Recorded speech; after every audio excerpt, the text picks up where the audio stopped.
We start with Hebrews 11, verse 4.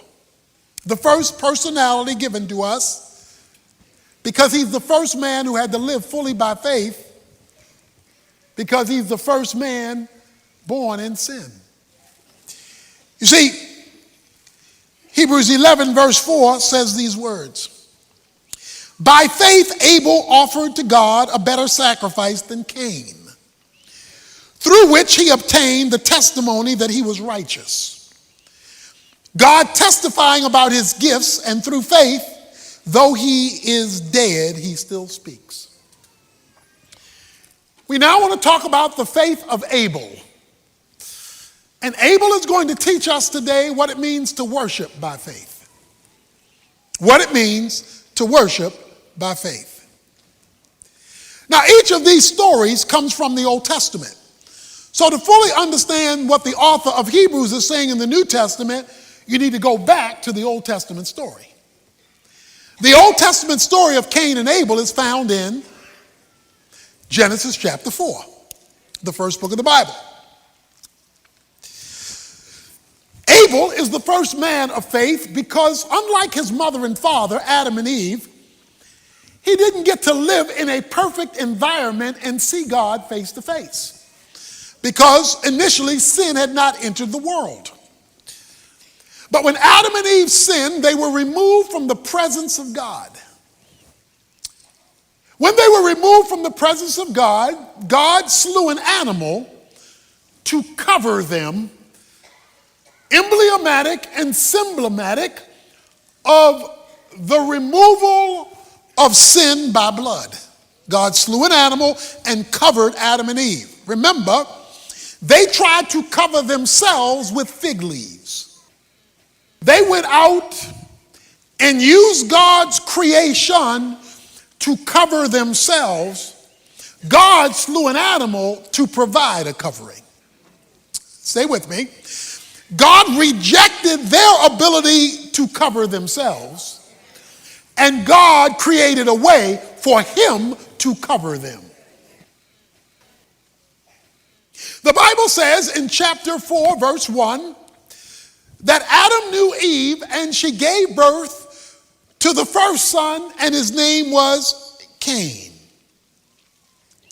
She gave birth again, verse 2, to his brother Abel. Abel was a keeper of flocks. Cain was a tiller of the ground. Here it is, verse 3. So it came about in the course of time that Cain brought an offering to the Lord of the fruit of the ground.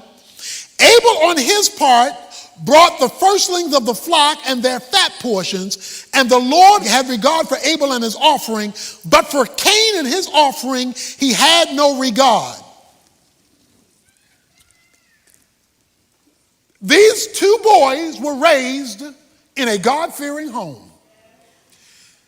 They were not raised by parents who were not sure that God was real, because Adam and Eve grew up or were married by God. They were created by God. They walked with God in the cool of the day. So they were not raised in an atheistic environment. They were raised in a theistic or God-oriented environment. And guess what Adam and Eve taught their boys? She taught them, you got to go to church. She taught them about worshiping God. It says in the course of time, verse 3, Abel and Cain brought an offering to God. That meant there was a prescribed time for worship in the course of time. There was a prescribed place of worship because they brought their offerings to a location. So God had given them the time, God had given them the place, and then there was a prescribed way of worshiping. We know there was a prescribed way because he rejected Cain's offering and accepted Abel's offering. So one person did something right, the other person did something wrong. One person did it the way God wanted it, the other person did not. Cain worshipers and Abel worshipers, because both of them went to church. Both of them went to the place. Both Both of them did the activity, but only one of them was accepted. I want you to know whether you're a Cain worshiper or an Abel worshiper, so that if you're an Abel worshiper, you'll keep worshiping like Abel, and if you're a Cain worshiper, you'll switch over quick, and you'll see why. So we've learned thus far, it is possible to go to worship and have your worship rejected. To have God said, you wasted your time this morning. When it came to their worship, this showed both boys believed in God because they came to worship. Neither was an atheist. Both desired for their presence to be accepted by God. And you'll see in a moment, Cain gets ticked off when his isn't. Because Cain ran into the problem that many of us run into, watch this, and that is wanting to worship God our own way. Now, in other words, wanting to worship God like I want to worship him, not like he expects me to. So here they are. The two boys go to church, so to speak, to use New Testament language, to worship. When they go to church to worship, we see their offerings, what they brought to God. It says, Cain brought an offering to the Lord from the fruit of the ground, verse 3. Verse 4, Abel, on his part, brought the firstlings of the flock and their fat portions. And the Lord regarded Abel's offering. He didn't regard Cain's offering. Something was wrong with what they brought. What was wrong with it? Cain went and he got some tomatoes, some cabbage, whatever fruit he brought, whatever it was, and he put it on the altar and he says, here it is, God, I've come to church. Abel brought the firstlings of the flock and their fat portion. Here it is, God, I've come to church. God had regard for Abel's offering, which means he consumed it, because whenever God accepted your offering in Scripture, he would consume it. Abel's offering was sitting on the altar and nothing. God didn't snatch it up. He had no regard for it, or to put it in everyday language, he said, I ain't doing nothing with that. I can't accept that. What you mean, God? I've been working all week. I've been tilling the ground. I brought you my stuff. God said, I can't use that. You see, God had already told Adam and Eve, and therefore through them Cain and Abel, that to come in my presence, you must deal with sin. To come in my presence, you must deal with sin. And the only way to deal with sin is through sacrifice. I slew an animal to deal with the sin of your mama and your daddy. Abel brought a sacrifice to deal with his sin, and you're bringing me fruit. You want to worship me without dealing with sin. You want to come into my presence without dealing with your rebellion or whatever it is in your life that keeps you estranged from me. You just want to show up at church, skip sin, and want me to be happy. I cannot regard your offering if accompanied with your church attendance is your refusal to recognize and want to address my way sin. Brothers and sisters, the whole reason Jesus died on the cross was because of our sin and our need for atonement. You worship without atonement, and your worship is not regarded. That is why we center our worship on Jesus Christ, because he is the sin bearer. So the first thing that Cain did, or did not do, that Abel did, was he worshiped God in a way that recognized, and you insist on giving him what you want. What you just said was, you're a liar, I can't trust you, but I'm in church. God's integrity has been challenged in worship. There's a second thing they did. It says Abel brought the firstlings of the flock and their fat. All it says about Cain is he brought an offering. That's all it says. He brought an offering. But it says about Abel, he brought the firstlings of his flock and their fat. He didn't give God junk and leftovers. Firstlings meant the head one, chief one of the flock. The fat meant he found something juicy. Found something with a lot of blubber on it to offer up to God. Cain showed up, and his worship was rejected because it was not a worship that was based on faith.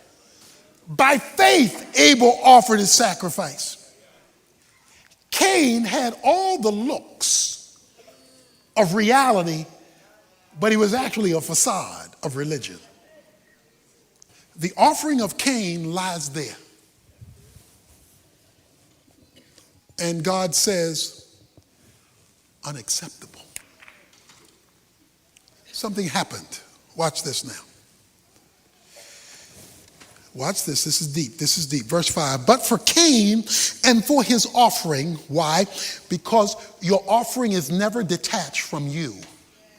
The Cain and his offering, because God is seeing your seriousness by what you display with your time, talents, and treasures. So Cain, here it is, you don't want to miss this, folks. Verse 5 says of Genesis 4, but Cain became very angry and his countenance fell. Okay, stay with me here. Cain became extremely angry, very angry, ticked off, and his countenance fell. He became angry and depressed. Okay? He is depressed. All because his worship was off. God didn't regard his worship, so his emotions went crazy. Verse 6 of Genesis 4. Then the Lord said to Cain, God's talking to Cain because Cain is emotionally down. Why are you so angry? Why are you mad, boy? And why has your countenance fallen? Why are you so depressed? Okay, verse 7. If you do well, will not your countenance be lifted up? The reason why you're so depressed, you ain't doing right. You're not doing right. Well, what did the boy do wrong? Not worship right. He didn't do right because he didn't worship right. He didn't address sin. He wanted to give God just what he wanted to offer God. His emotions took over and began to dominate him. And God wasn't going to fix it until he changed his worship. Verse 7, if you do well, will not your countenance be lifted again? You're going to smile again? And if you do not do well, if you don't change what you're doing, sin is crouching at the door, and its desire is for you, but you must master it. Oh, no, he didn't go there. He says, sin is crouching at the door.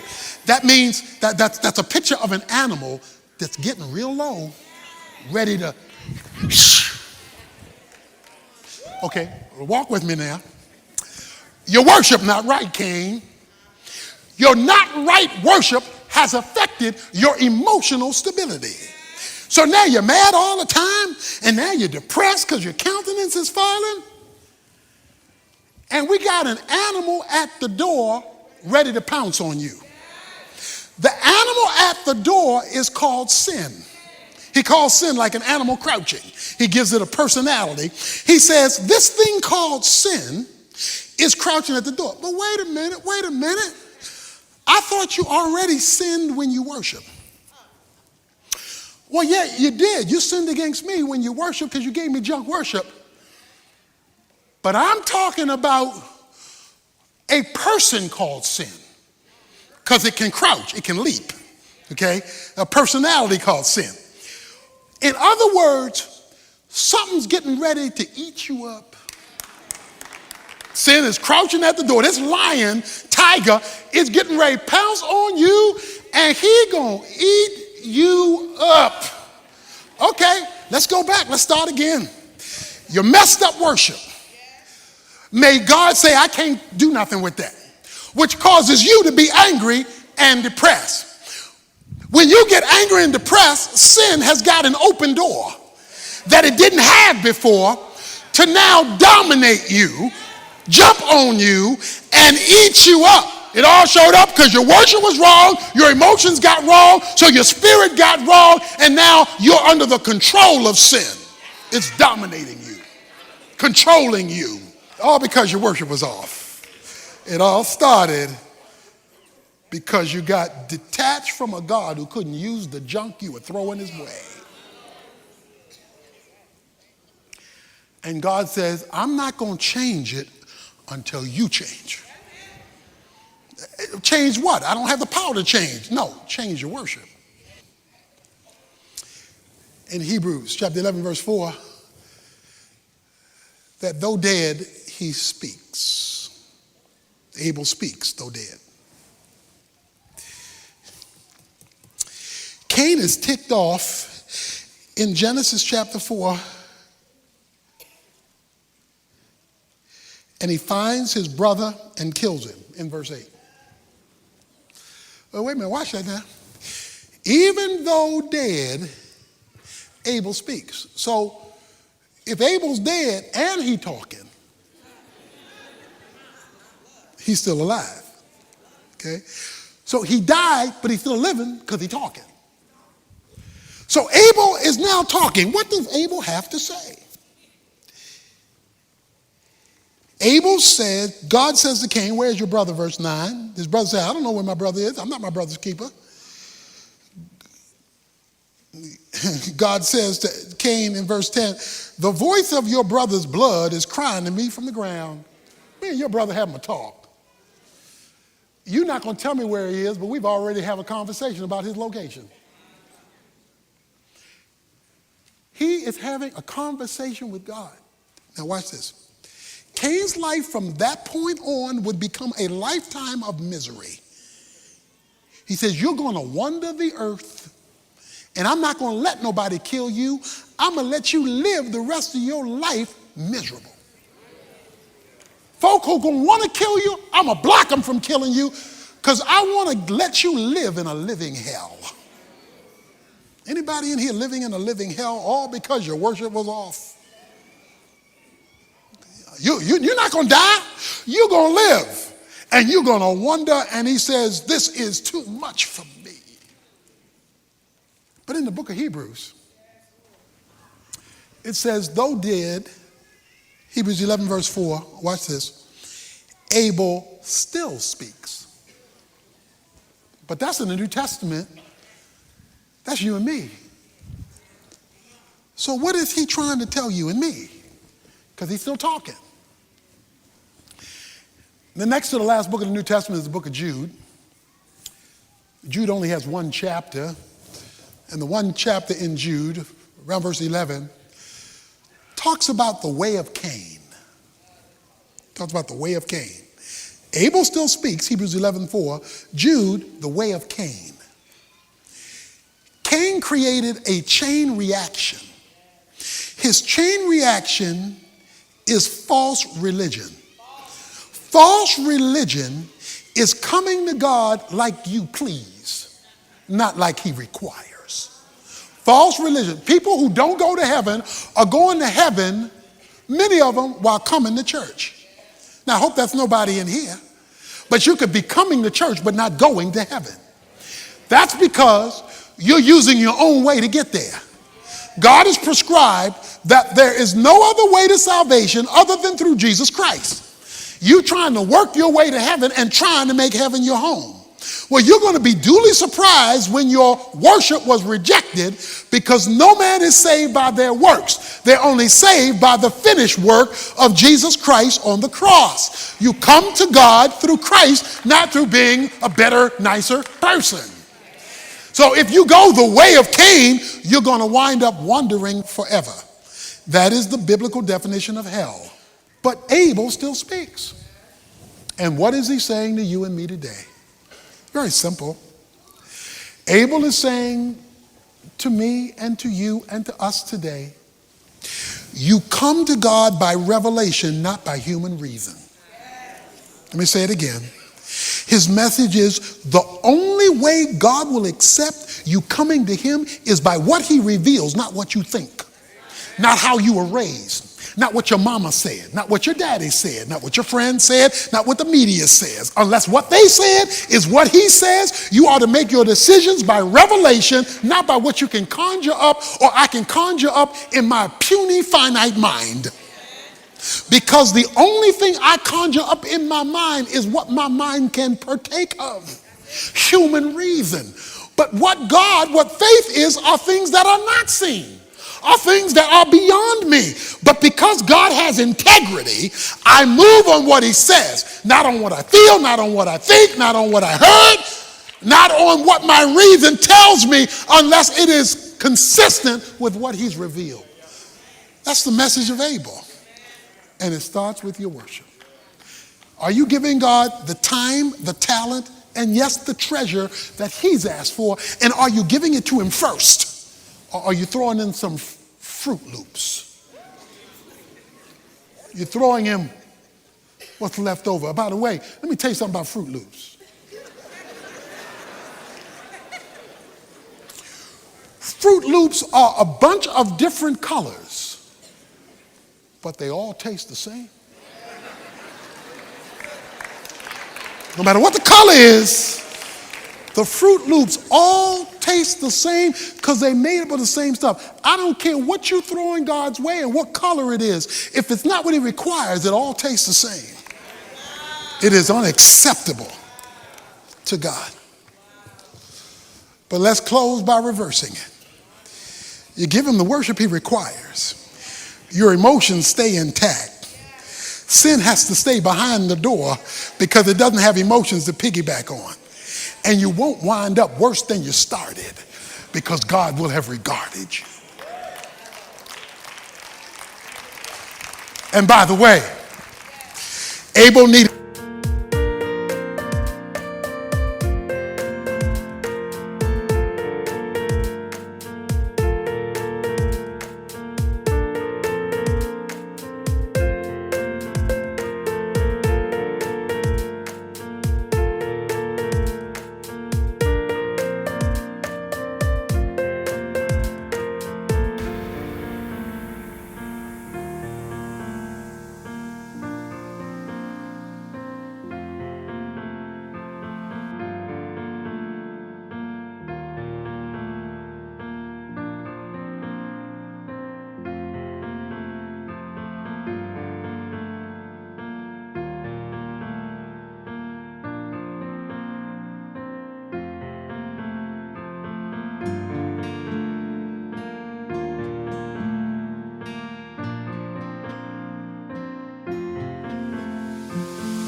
one lamb for one person. When God established the Passover, it was one lamb for